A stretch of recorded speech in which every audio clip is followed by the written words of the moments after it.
In this video, we're going to look at using VoiceOver to add contacts to your phone or iOS device.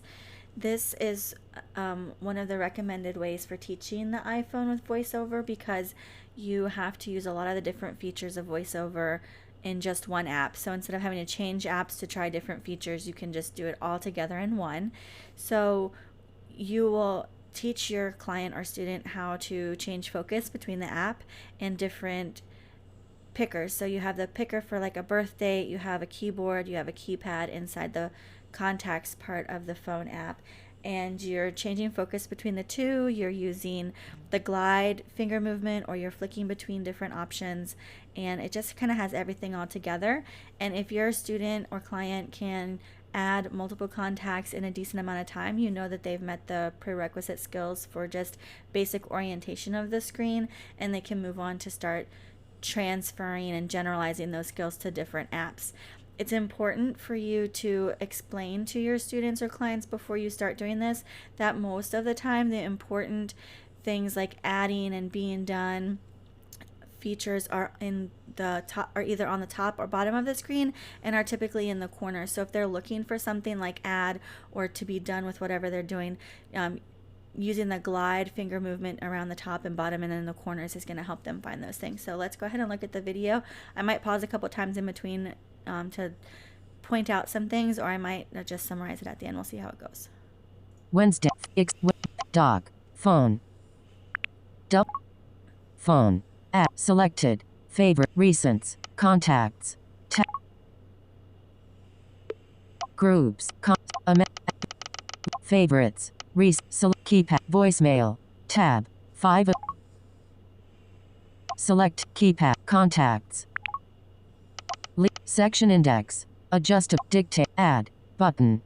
So you'll see here that I started at the top left of my screen, went down to the bottom left, then to the bottom right. I accidentally hit voicemail, so I had to remember how I got to contacts. I went back to my contacts, started back at the bottom right of my screen, moved my finger up to the right, and found add.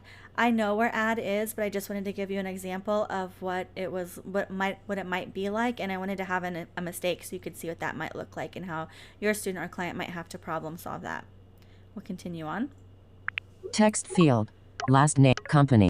Text. Add photo. New contact. Done. Add photo. Text field. Is editing. First name. Character. Insertion point at end. Cap G. Cap N. Cap M. Cap M. N. K. D. L. L. I'm sorry, I skipped ahead a little bit here. I paused the wrong thing. But it's really important at this point, if you're not using a Bluetooth keyboard, that your student or client is familiar with how the keyboard is set up, whether you're using QWERTY or a different type of keyboard.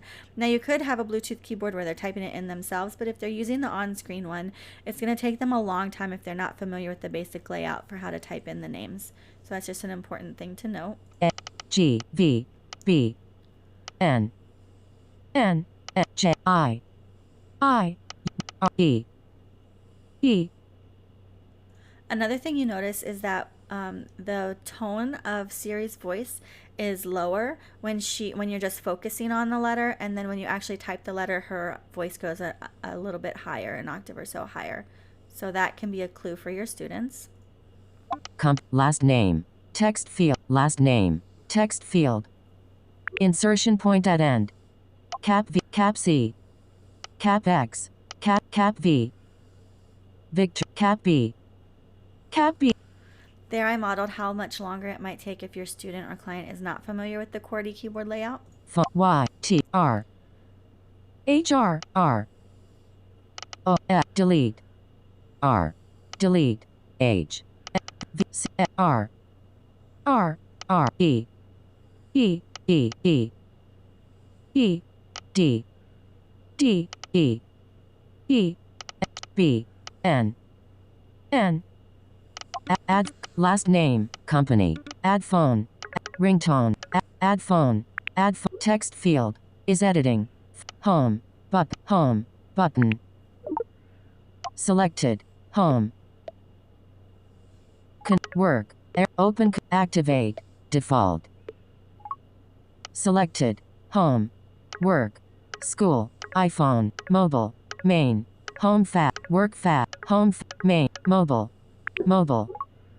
Text field. Is editing. Phone. Insertion. At 5. Again, just like with the QWERTY keyboard, your student or client is going to have to know the number pad in order to add phone numbers. So that would be a nice prerequisite skill or concept to have before working on an iOS device.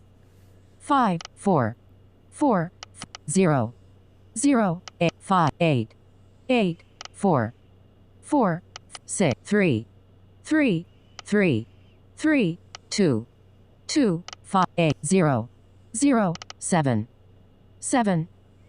Add phone, add email, add ringtone, text, add URL, add birthday, button, add birthday, add birth, text field, 5, February, picker, February, March, April, May, 5, July, June.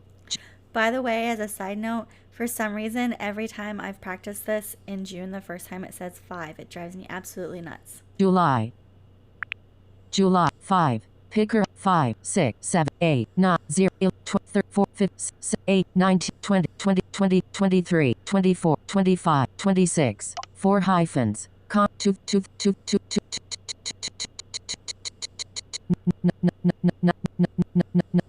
1983,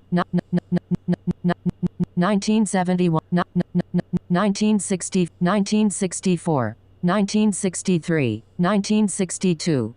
Birthday, text field, add birth. So in the picker mode, when we were switching between the month, the day, and the year, you can just swipe like you would any other time, or you can do that glide again.